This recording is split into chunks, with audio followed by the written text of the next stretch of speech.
Halo, assalamualaikum warahmatullahi wabarakatuh. Selamat datang dan selamat berjumpa kembali di channel saya Puji Prayoga, channel yang penuh inspirasi dan motivasi.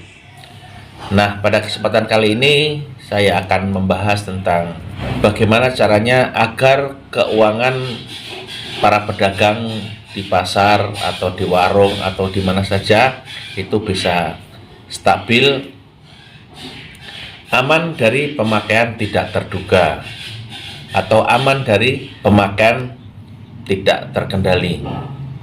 Tapi sebelum video ini saya lanjutkan, silahkan tekan subscribe dan jangan lupa nyalakan tanda lonceng agar teman-teman semua tidak ketinggalan video-video terbaru dari saya. Oke teman-teman semua yang dalam kondisi mencari nafkahnya itu dengan berdagang, ini biasanya tanda kutip ya, tidak semuanya itu tidak menyadari menggunakan uang dagangan itu untuk keperluan yang tidak seharusnya, dan itu tidak disadari. Mungkin contohnya warung ya, apabila mendapatkan omset penjualan yang berupa uang yang banyak, mungkin bisa 1 juta, 5 juta atau 10 juta,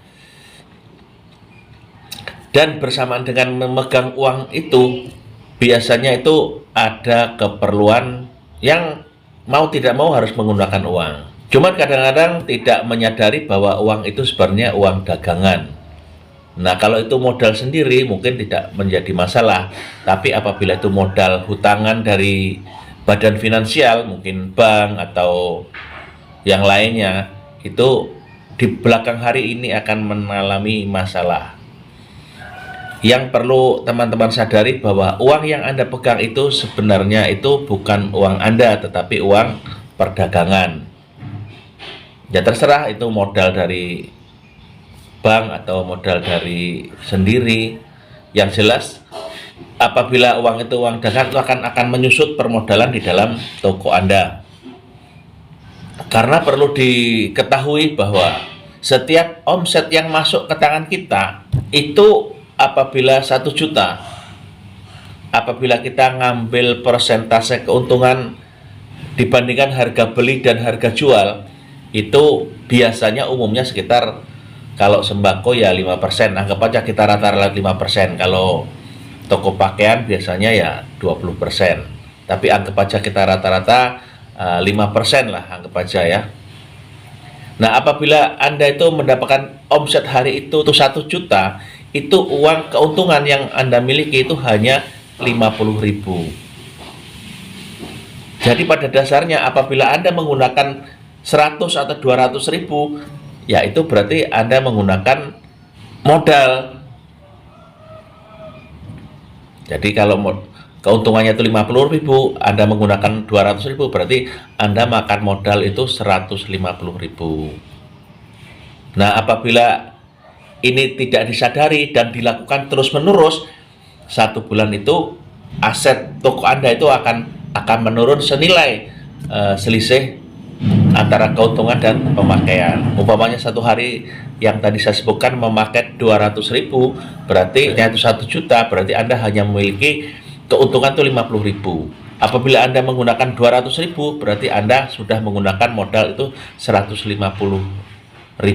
Nah, apabila itu dilakukan tiap hari, berarti 1 bulan Anda sudah menggunakan uang modal itu sekitar 4.500.000. Sedangkan keuntungan Anda itu hanya 1.500.000.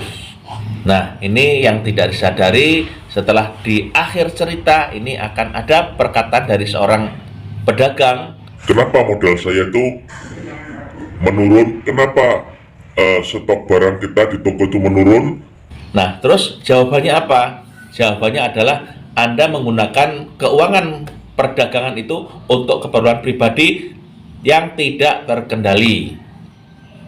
Jadi saran saya itu silahkan dicatat keuangannya, omsetnya, sehingga bisa diperkirakan bahwa keuntungan 5% di dalam omset itu adalah sekian. dan pemakaian maksimal untuk keperluan pribadi, untuk keperluan umum itu ya harusnya maksimal itu sekian. Berarti toko Anda tetap di dalam modal yang sama. Apabila tidak digunakan berarti toko Anda akan meningkat permodalannya sehingga akan berkembang sehat.